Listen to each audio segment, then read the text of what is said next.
movie cars.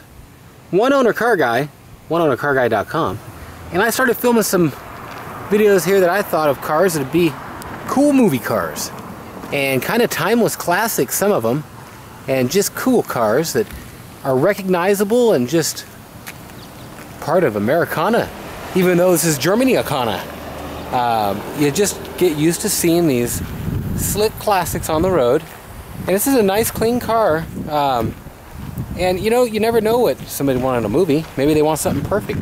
Maybe they want something with a little patina here or there, a little worn paint. I don't know. This is a 1 or a 2 owner car. It's in great condition. Runs and drives great. Make sure to like, comment, subscribe, share. All them good social actions you can do. It's free. Not only that, make sure and check out my main channel, Cereal Marshmallows. On there I do a full, complete walk around and review, and we'll show you pretty much everything about the car, underneath, inside, the whole deal.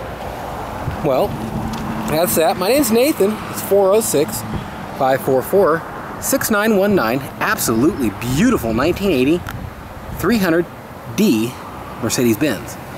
W123 body style. Ooh, buddy, these are classic. Well, thanks for watching. Have a great day or night. Import, export. I will ship this to any port in the world. Just let me know. Be glad to help you out. oneownercarguy.com.